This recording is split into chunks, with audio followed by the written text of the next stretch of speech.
ऐसे नहीं बैठना, गप्पे थोड़ी मारने, कुछ भगवान का नाम गाओ।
बोलिए शंकर भगवान की।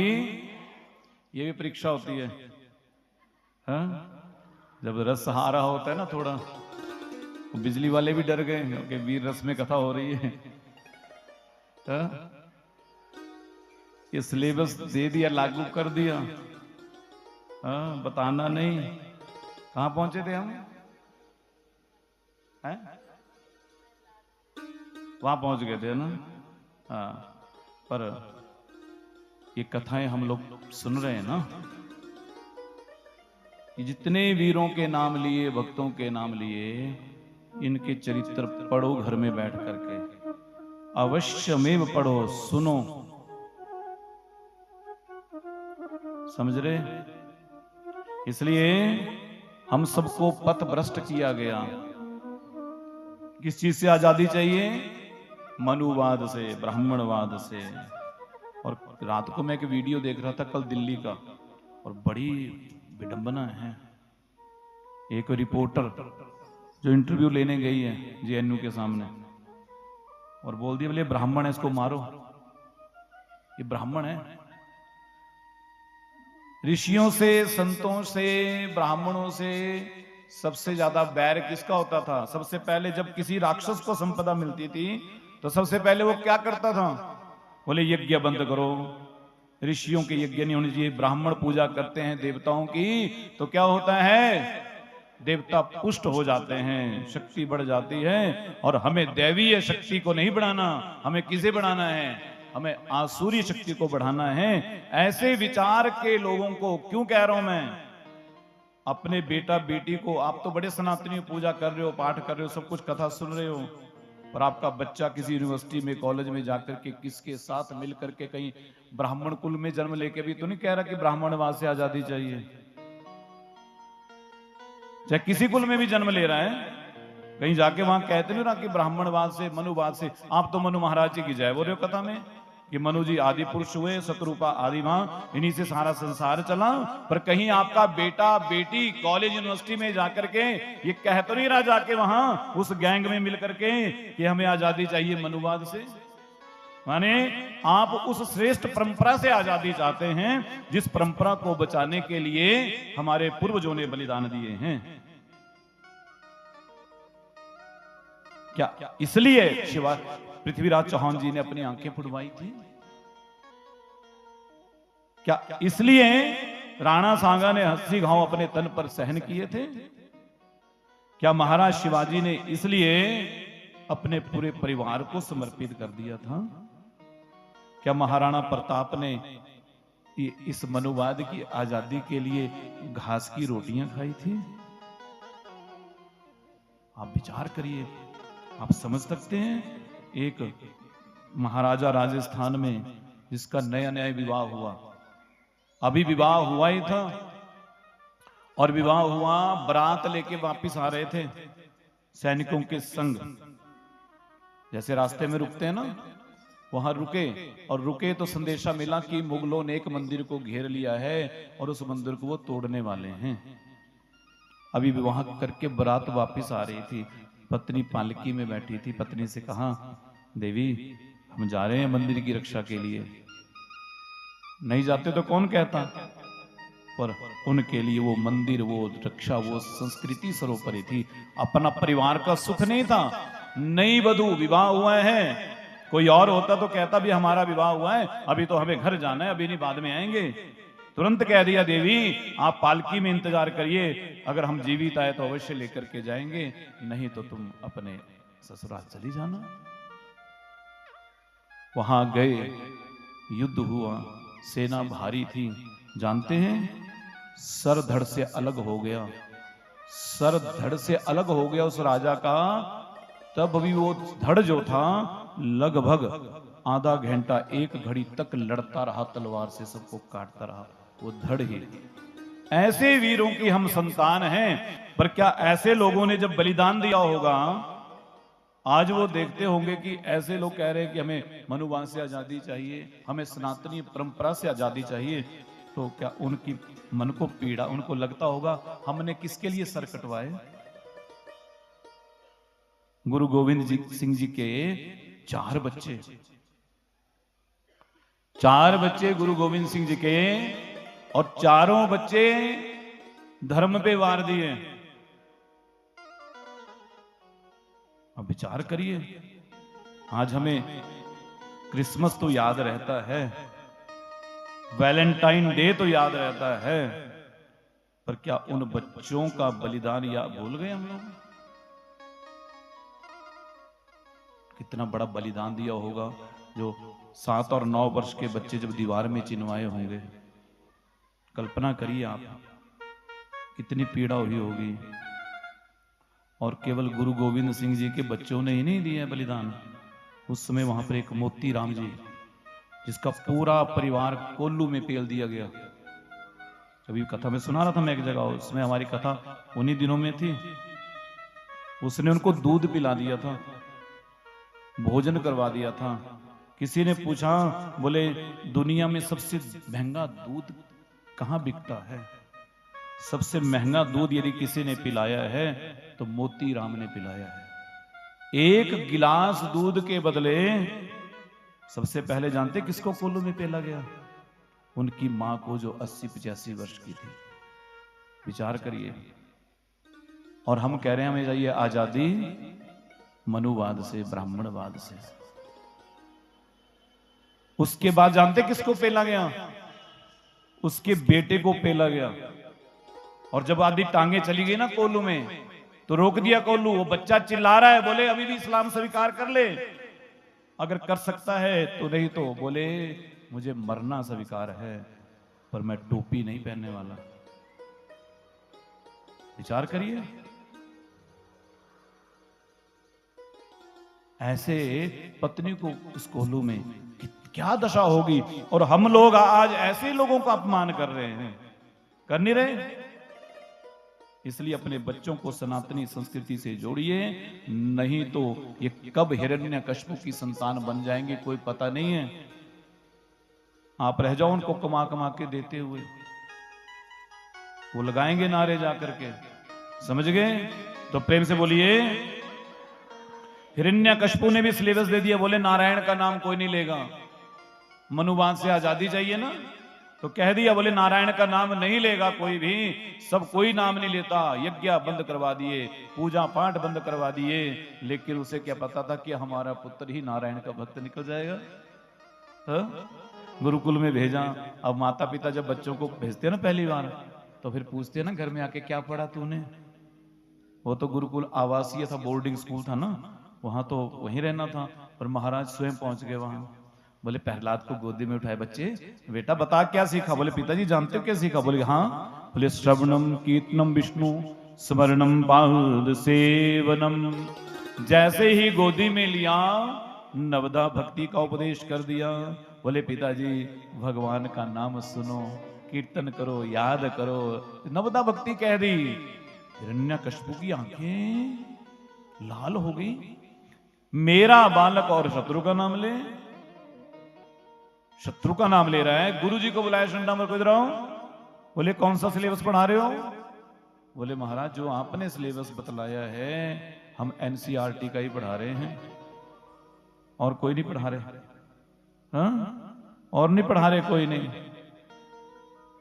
अच्छा, तो ये कहां से आया, ये जो पढ़ाया सुना रहे हैं? बोले हमने नहीं सिखाया महाराज, ये तो पता नहीं कहां से सीख करके आया, गुरु को डांट लगाई।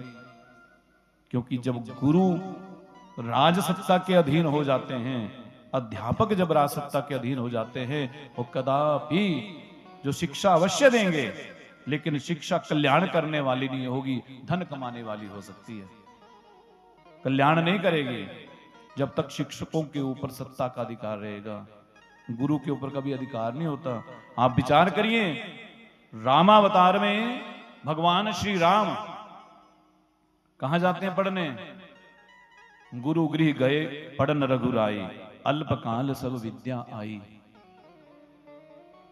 वो राजा के पुत्र थे, चक्रवर्ती सम्राट के पुत्र थे, चाहते तो गुरुजी को बुला लेते, पर गुरुजी के पास भेजा है पढ़ने के लिए, और वहां जाकर के वो भिक्षा भी मांगते हैं, राजा के पुत्र हैं। गुरुजी की सेवा भी करते हैं, गायों की सेवा भी करते हैं, लकड़ियां भी लेकर के आते हैं। ये परंपरा, ये श्रेष्ठ गुरुकुल परंपरा थी हमारी। वहां चाहे कोई राजा का पुत्र है, चाहे किसी मंत्री का पुत्र है, चाहे किसी सिपाही का पुत्र है, सबको समान रूप से रखा जाता था। ये थी गुरुकुल की व्यवस्था। राजा ने डांट लगा दी, डांट लगाई, बोले महाराज आगे से गलती नहीं होगी। अब तो गुरुजी महाराज कितना भी रोक लें, जिसको ये नशा जल्दी चढ़ता नहीं है, चढ़ जाए तो फिर उतरता नहीं है। ऐसा ही है ना। बोले हम तो पीते हैं हरि नाम का प्याला, ये अंगूरी कोई मदिरा नहीं है। आइए मिलके 2 मिनट गुनगुनाएं। मेरे बांके बिहारी संवरिया, तेरा जलवा कहाँ पर नहीं है। मेरे बांके बिहारी संवरिया, तेरा जलवा कहाँ पर नहीं है। मेरे बांके बिहारी संवरिया, तेरा जलवा मेरे बांके बिहारी संवरिया, तेरा जलवा कहाँ पर नहीं है। मेरे बांके बिहारी संवरिया, तेरा जलवा कहाँ पर नहीं है। तेरा जलवा कहाँ पर नहीं है। तेरा जलवा कहाँ पर नहीं है। तेरा जलवा कहाँ पर नहीं है। तेरा जलवा कहाँ पर नहीं है। मेरे बांके बिहारी संवरिया, तेरा जलवा कहाँ पर नहीं है। मेरे बांके बिहारी संवरिया, तेरा जलवा कहाँ पर नहीं है। मेरे बांके बिहारी संवरिया, तेरा जलवा कहाँ पर नहीं है। मेरे बांके बिहारी संवरिया, तेरा जलवा काली सेवा नहीं है। हरि बोल।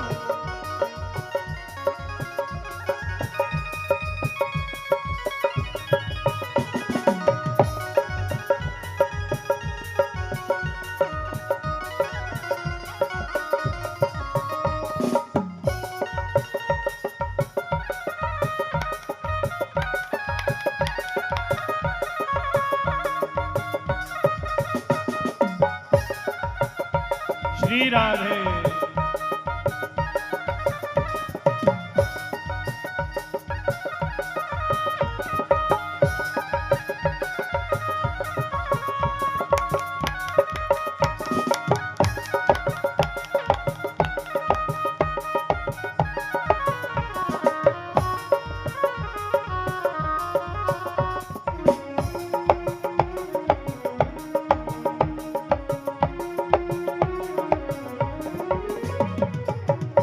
आंख वालों ने है तुमको देखा, आंख वालों ने है तुमको देखा।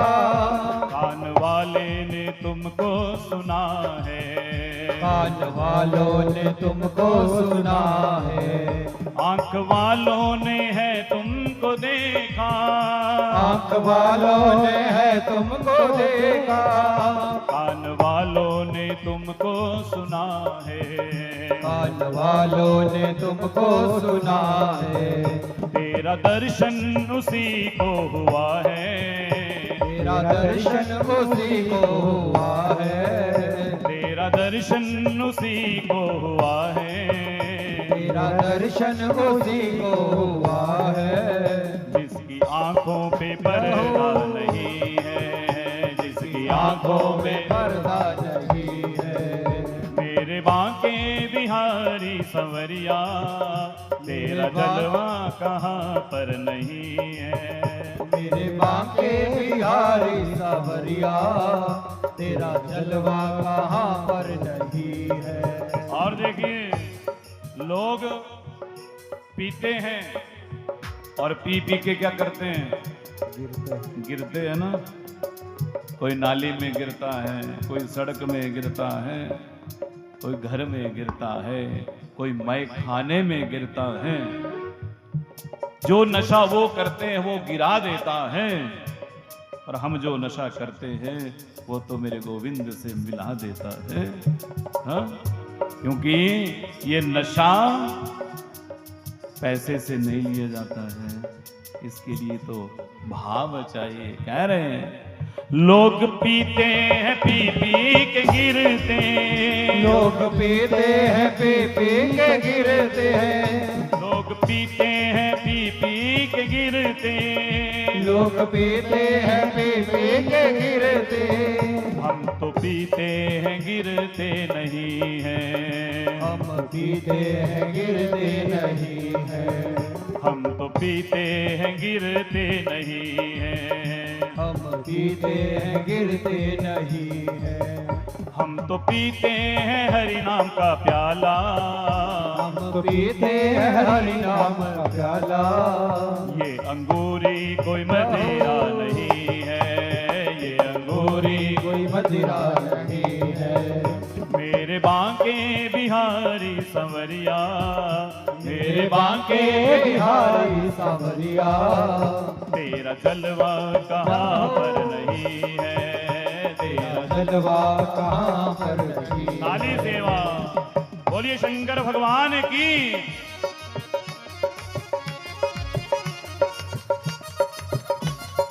महादेव।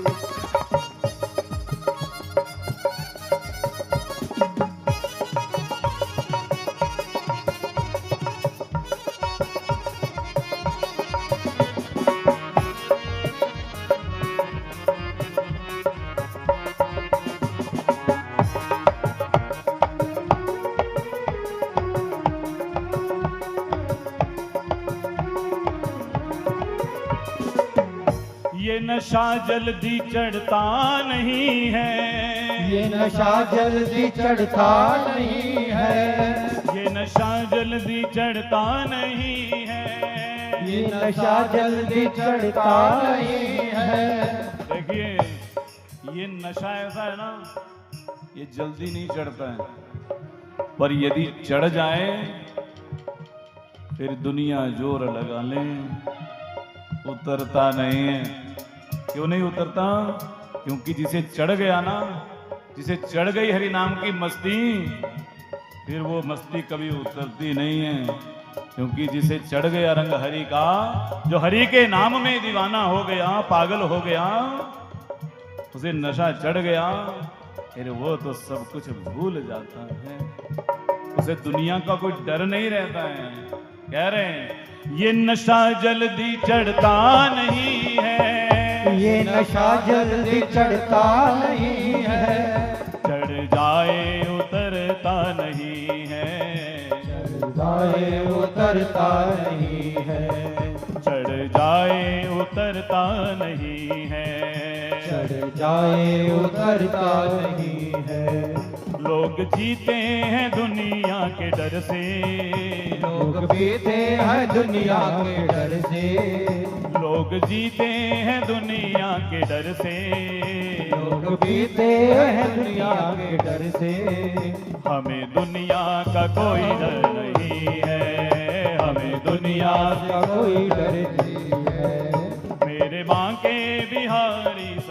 सांवरिया, मेरे बांके बिहारी सांवरिया, मेरे बांके बिहारी सांवरिया, मेरे बांके बिहारी सांवरिया। तेरा जलवा कहाँ पर नहीं है, तेरा जलवा कहाँ पर नहीं है, तेरा जलवा कहाँ पर नहीं है, तेरा जलवा कहाँ पर नहीं है।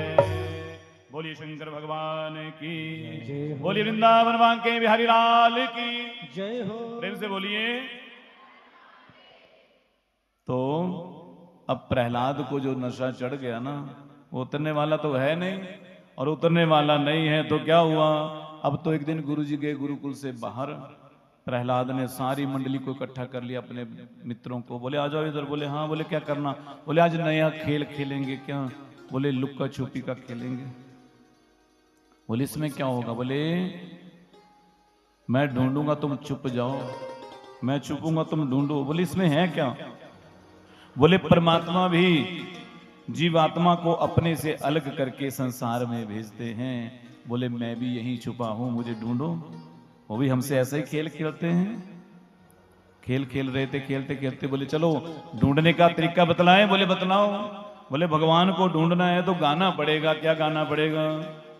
श्रीमन नारायण नारायण नारायण, श्रीमन नारायण नारायण नारायण, श्रीमन नारायण नारायण नारायण, श्रीमन नारायण नारायण नारायण। देखिए सबने, किसी ने मृदंग ले लिया, किसी ने मजीरा ले लिया, किसी ने चिमटा ले लिया, किसी ने ढोलक ले लिया, सब गले में डाल करके बोले सब गाते रहो। सब गाने लगे। जिनके पास कुछ नहीं था वो ताली बजाएं। जो ताली कोई नाचने लग पड़े, इतनी मस्ती चढ़ गई, सब नाचने लगे, उछल के गा रहे हैं श्रीमन नारायण नारायण नारायण, श्रीमन नारायण नारायण नारायण, श्रीमन नारायण नारायण नारायण, श्रीमन नारायण नारायण नारायण। और जानते हो क्या हुआ। इतनी रंग चढ़ गया भक्ति का, नाम का, भूल गए हम हैं कहाँ। गुरुकुल में है कि कहीं नाच रहे हैं, पता ही नहीं चला। सब नाचे जा रहे। गुरुजी आ गए। गुरुजी आए, चेलों को भेजा। बोले किसका नाम ले रहे। महाराज को पता लगा तो अपनी नौकरी भी जाएगी, सजा और मिलेगी, जल्दी से रुकवाओ। अब 2 चेलों को भेजा। वो गए, जाकर के जैसे ही पकड़ने लगे, बोले रुको रुको। वो गा रहे थे और चेलों ने जैसे उनको छुआ, उन्हें भी भक्ति का करंट लग गया और वो भी गाने लगे। क्या। श्रीमन नारायण नारायण नारायण, श्रीमन नारायण नारायण नारायण, श्रीमन नारायण नारायण नारायण, श्रीमन नारायण नारायण नारायण। अब तो गुरुजी ने देखा, चेलों को भेजा, वो भी लग गए नारायण नारायण करने। बोले हम पकड़ते हैं इनको, रोकते हैं जरा। जैसे गुरुजी आए, गुरुजी ने प्रहलाद को पकड़ा। क्यों रे, रुक जरा। जैसे गुरुजी ने भी हाथ लगाया, जैसे करंट लगा होता है ना किसी को बिजली का, दूसरा चूहे से भी करंट झटका लगता है, वैसे ही उसे भी भक्ति का करंट लग गया। अब तो गुरुजी को जो करंट लगा तो वो भी कहने लगे श्रीमन नारायण नारायण नारायण, नारायण नारायण, श्रीमन नारायण नारायण नारायण, श्रीमन नारायण नारायण नारायण, भजमन नारायण नारायण नारायण, भजमन नारायण नारायण नारायण, श्रीमन नारायण नारायण नारायण, श्रीमन नारायण नारायण नारायण। अब जानते क्या हुआ। अब शिष्यों ने देखा गुरुजी भी आ गए, तो गुरुजी को पकड़ लिया। पकड़ करके नाचते जा रहे, हवा में उछाल भी रहे, गुरुजी को कंधे पे उठा रहे कभी, और गुरुजी भी ताली बजा के गाते जा रहे। क्या कह रहे। श्रीमन नारायण नारायण नारायण, श्रीमन नारायण नारायण नारायण, श्रीमन नारायण नारायण नारायण,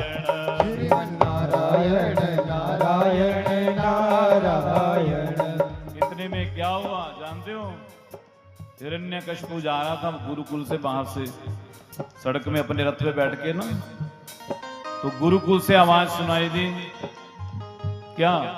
श्रीमन नारायण नारायण नारायण, श्रीमन नारायण नारायण नारायण, श्रीमन नारायण नारायण नारायण, नारायण नारायण नारायण। हिरण्यकशिपु ने देखा, बोले ये तो गुरुकुल से पढ़ाई की आवाजें तो आनी नहीं, ये तो हमारे शत्रु का नाम आ रहा है बाहर। तुरंत सारथी से कहा रथ को गुरुकुल में लेके चलो।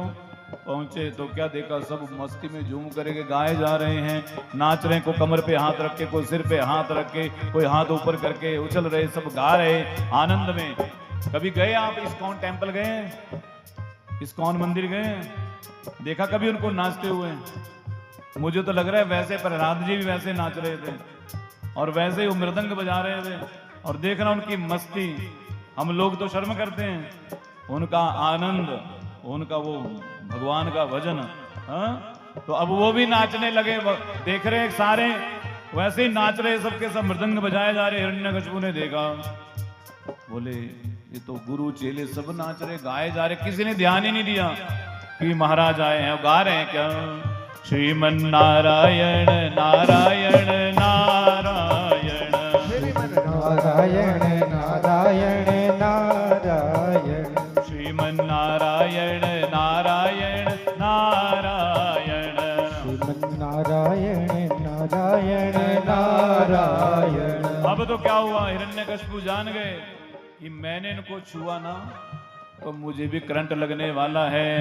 इसलिए क्या किया, रस से तुरंत उतरे नीचे, जोर से पैर पटका, जैसे पैर पटका धरती कांपी, आवाज हुई, सबके सब जो नारायण नारायण कह रहे थे ना, देखा कैसी आवाज हुई, देखा दृष्टि पड़ी तो महाराज आ गए। अब तो जिसका हाथ ऊपर इसका नीचे, धड़ाम से सब रुक गए। बस जैसे स्टैचू करते ना बच्चे, वैसे स्टैचू हो गए। किसी का कमर पे हाथ, किसी का सर पे हाथ, सब बोल कोई नहीं रहा कुछ भी। किसी की आंखें खुली तो खुली, कि ताली में हाथ जैसे थे वैसे रह गए। बोले अब नहीं बचने वाले, अब तो कोई हिले ही ना। और गुरुजी को गोदी में उठाया हुआ, गुरुजी कांप रहे, आज तो पक्का नहीं छोड़ेंगे। हिरण्यकशिपु ने बुलाया, इधर आओ गुरुजी, इधर आओ, सुन नंबर। बोले हाँ। बोले क्या चला है? बोले महाराज हमारा इसमें कोई दोष नहीं है। तो किसका दोष है? बोले जो आपका पुत्र है ना, बस हम थोड़ा सा बाहर गए थे, इसने ना जाने कौन सी गुट्टी पिलाई है, अब सब नारायण कह रहे हैं और हमें तो पता नहीं कौन सा जादू किया हमारे ऊपर, हम तो भूल ही गए और हमारे से भी वो कर दिया, इसने नारायण नारायण बुलवा दिया। हमारा कोई दोष नहीं है, बस इसने। प्रहलाद को बुलाया, क्यों रहे? क्या तुझे मेरा भय नहीं है? क्या तुझे भय नहीं है कि मैं तुझे मार डालूंगा? तो मेरे कुल में ही मेरे शत्रु का भजन करने वाला उत्पन्न हो गया, जीवित नहीं छोड़ूंगा। मारने के प्रयास किए कई प्रकार के, एक बार पहाड़ से गिराया, मेरे गोविंद गोदी में लेकर के प्रकट हो गए। जाको राखे साइया मार सके ना कोई, बाल ना बांका कर सके चाहे जग वैरी होए।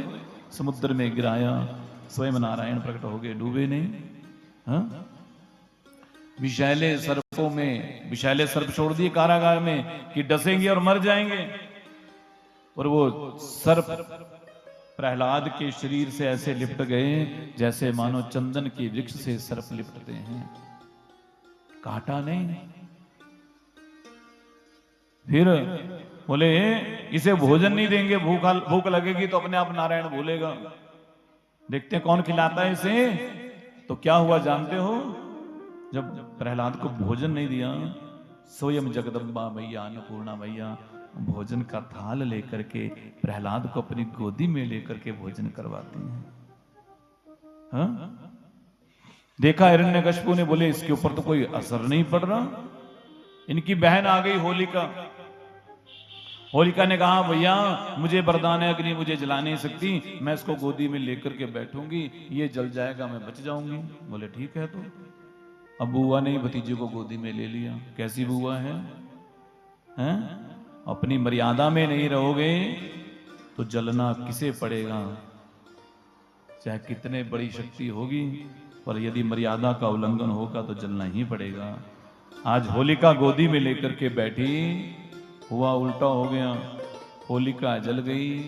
प्रहलाद तो मानो जैसे कोई शीतल जल में से बाहर निकलता है, जैसे सोने को अग्नि में तपाया जाता है और सुंदर हो जाता है, चमक बढ़ जाती है। प्रहलाद की चमक और बढ़ गई और बाहर निखर करके निकले। हिरण्यकशिपु को बड़ा क्रोध आ गया। आज तो सभा में ले आए, क्यों रे दुर्विनीत कुल घाती, बता तेरा नारायण है कहां? बोले पिताजी वो हैं कहां नहीं, वो आप में भी हैं, मुझ में भी हैं, सृष्टि के कण कण में हैं। अच्छा, यदि कण कण में है तो क्या इस खंबे में भी है तेरा नारायण? बोले हाँ पिताजी, इस खंबे में क्यों नहीं है, इस खंबे में भी मेरा नारायण है। अच्छा तो ले, अभी इस खंबे को काट दूंगा, तेरा नारायण मारा जाएगा। जैसे ही तलवार निकाली काटने को, मेरे गोविंद मेरे नारायण उसी खंभ को फाड़ करके नरसिंह रूप में प्रकट हो गए। बोलिए नरसिंह भगवान की। भयंकर गर्जना करते हुए, सिंह की दहाड़ करते हुए भगवान प्रकट हो गए। मुख शेर का है, धड़ जो है वो मानव का है।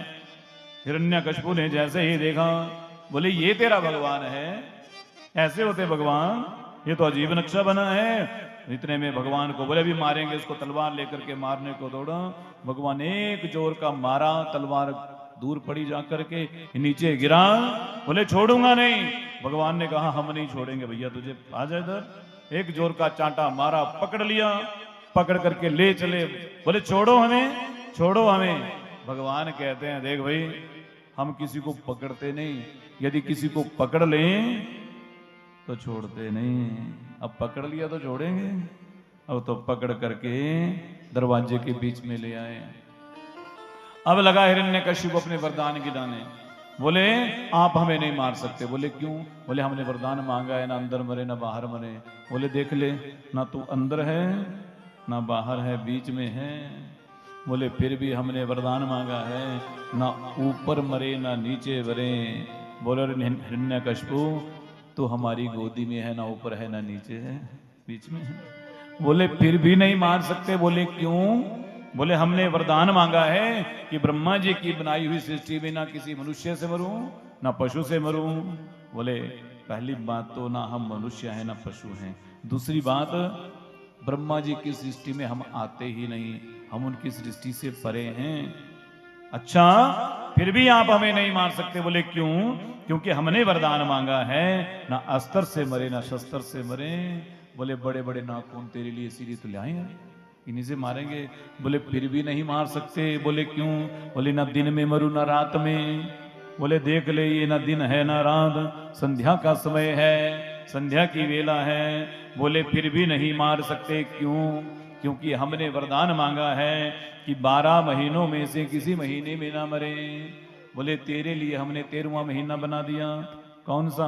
मलिमास अधिक मास, ये तेरे लिए स्पेशल बनाया है। हिरण्यकशिपु कहते छोड़ो हमें, छोड़ो। भगवान ने भयंकर गर्जना की, उसकी छाती को विदीर्ण कर दिया, उसकी दोनों आंतों को निकाल करके गले में पहन लिया।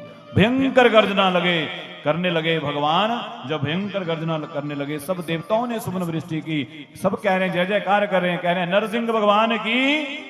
सबने जय जयकार की, सुमन वृष्टि की। लेकिन भगवान नरसिंह का क्रोध शांत नहीं हुआ। सारे देवताओं ने प्रयत्न कर लिया, यहां तक कि मां लक्ष्मी भी आ गई। पर जैसे भगवान को देखा, बोले राम राम, ये मेरे पति थोड़ी है, मेरे पति तो कमल नयन है। वो तो उनका तो सुंदर इतना मुख है, तो शेर का मुंह है, वो पता नहीं कौन है। सब थक गए। जब भगवान का क्रोध शांत नहीं हुआ, स्वयं भगवान शंकर आए हैं, शर्भा अवतार लिया है। भगवान शिव ने जैसे ही नरसिंह भगवान को देखा, और नरसिंह भगवान से युद्ध हुआ शिव पुराण के अनुसार शर्भ भगवान का, फिर उनका क्रोध शांत हुआ है। दूसरी कथा आती है कि प्रहलाद आए हैं, प्रहलाद जी को गोदी में लिया। जैसे प्रहलाद को गोदी में लिया, भगवान का क्रोध शांत हो गया और भगवान प्रहलाद को अपनी जीवा से चाटने लगे। जैसे गाय एक नव प्रसूता बछड़े को जब ये जन्म लिया होता है चाटती है ना, वैसे ही भगवान भी नन्हे से उस प्रहलाद को चाटने लगे और भगवान का नाम पड़ गया भक्तवत्सल भगवान। बोलिए भक्तवत्सल भगवान की जय। और प्रहलाद से भगवान कहते मांगो प्रहलाद, कुछ चाहिए हमसे मांगो वरदान। बोले प्रभु आप प्रसन्न हैं? बोले हाँ। बोले हमारे पिताजी को सदगति प्रदान कर दीजिए बस। बोले प्रहलाद, जो मेरे हाथों, जिसकी मृत्यु मेरे हाथों हुई हो, जिसने अंतिम समय में मेरे दर्शन किए हो, क्या उसकी दुर्गति हो सकती है? वो तो सदैव मेरे धाम को ही जाएगा। और मांग ले कुछ। बोले प्रभु जीवन में कोई स्थिति आए, परिस्थिति आए, मैं कभी आपके चरणों से अलग ना रहूं, आपकी भक्ति सदैव मेरे जीवन में बनी रहे। भगवान नरसिंह ने आशीर्वाद दिया। इस प्रकार भगवान शंकर का यहाँ सर्वावतार हुआ है। तो बोली शंकर भगवान की। और इसी में आगे चल करके भगवान का एक गृहपति अवतार भी हुआ है। नर्मदा के तट पर एक मुनि रहते थे और काशी में आकर के वीरेश शिवलिंग की पूजा करने लगे। और अब तो महाराज 12 वर्ष का इनका पुत्र था, जिसे दोष लगा था कि बिजली गिरने से मृत्यु होगी, और शिव पूजा से उस पुत्र की रक्षा हो गई। फिर उसके पश्चात भगवान के 10 रुद्रावतार, 11 रुद्रावतार हुए हैं। 10 शक्तियों के साथ भगवान शिव के, नंदीश्वर कहते हैं, नंदीश्वर कथा सुना रहे हैं, महाकाल आदि 10 अवतार और हुए भगवान के। तो उसमें महाकाल की जो अधिष्ठात्री देवती है महाकाली काली हैं, जो देवी हैं, पत्नी हैं, और तारक महादेव की तारा देवी हैं। ये 10 महाविद्या भी इन्हें कहते हैं। ये भगवान शिव की अर्धांगिनी हैं। और भुवनेश भगवान की भुवनेश्वरी हैं, और विद्वेश की विद्वेश्वरी, भैरवावतार की भैरवी, और छिन्नमस्तक की छिन्नमस्तिका, धूमवान महादेव की धूमावती। और ऐसा कहा गया है कि धूमावती जो माँ है ना, सौभाग्यवती स्त्रियों को कभी इनका दर्शन नहीं करना चाहिए, इनकी पूजा नहीं करनी चाहिए। धूमावती माँ की, सौभाग्यवती स्त्रियों को। बगलामुख, बगलामुखी, मातंग शिव, मातंगी, और कमल महादेव, कमला। ये 10 महाविद्याएं, 10 महाकाल हैं। ये बहुत सिद्धि और सिद्धि को देने वाले हैं। एतद 10 अवताराणां महतम्यं वर्णितं मुने, सर्व काम प्रदम गेयम तत्र शास्त्रादिगति गव्यतम। भगवान कहते हैं, नंदीश्वर कहते हैं कि हे सनत कुमारो, जो ने 10 अवतारों के नाम भी लेता है उसको समस्त पुण्य की प्राप्ति होती है, पाप दूर होते हैं। आगे चल करके भगवान शिव के 11 रुद्र अवतार हुए हैं। उसमें कपाली, पिंगल, भीम, विरूपाक्ष, विलोहित, शास्ता, अजपाद, अहिर्बुधन्या, शंभु, चंड और भव, ये 11 रुद्र हैं। इस प्रकार अब तो आज 8वें दिन की कथा हो गई। अभी तो भगवान के बहुत से अवतारों की कथा सुननी हमें।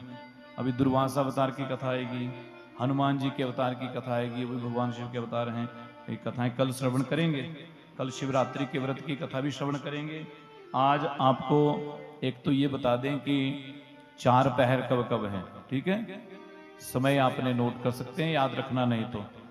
पहला जो प्रहर है वो 6:11 से 9:23 तक रहने वाला है, ठीक है? और दूसरा जो प्रहर है वो 9:23 से 12:35 तक रहेगा। और तीसरा 12:35 से 3:47 तक। चौथा प्रहर 3:47 से 6:11 तक रहने वाला है। ये 4 प्रहर की पूजा करनी है। इसमें सामग्री बता दें आपको। पहले प्रहर में विशेष सामग्री, बाकी तो शिव पूजन की सामग्री, विशेष जो सामग्री है पहले प्रहर में पकवान बना करके लाना भगवान को भोग लगाने के लिए। और नारियल चाहिए कच्चा, विशेष अर्घ के लिए। जब पूजा होती है उसके बाद 108 बार ओम नमः शिवाय का जाप करना, और नारियल के साथ भगवान शिव को विशेष अर्घ देना है। दूसरे पहर में तिल और जौ भी पूजा की सामग्री में उपभोग करने हैं। कमल पुष्प मिल जाए तो ठीक है, नहीं मिले तो कमल डोडी ला सकते हैं, कमल गट्टा पूजा में। और नींबू से विशेष अर्घ देना है। खीर का भोग लगाना है महादेव को दूसरे प्रहर की पूजा में। और तीसरे पहर में मालपुए का भोग, ठीक है जी, हाँ। और अनार के फल से विशेष अर्घ देना है। अनार का फल है उससे विशेष अर्घ देना है। और साग का भोग भी लगा सकते हैं इस तीसरे प्रहर में। चौथे प्रहर में मिठाई का भोग, पल्ले, मां की दाल के बड़े, ठीक है। और केले के फल से विशेष अर्घ देना है, सतनाजा भी चढ़ाना है महादेव को। ये 4 प्रहर की पूजा है। ओम नमः शिवाय का जाप समझ लो। पहले प्रहर की पूजा करेंगे 108, दूसरे प्रहर की 216, फिर 324, फिर 432, मतलब ऐसे बढ़ाते जाना, ठीक है। बल्कि डबल कर ले तो बढ़िया है, मतलब पहले 1 मालना, फिर 2 मालें, फिर अगले में 2 से 4, 4 से 8, चौथे प्रहर में 8 मालें कर ले तो बहुत बढ़िया होगा। इतना कर ले तो बढ़िया है, ठीक है। ऐसे 4 प्रहर की पूजा करनी है आपने।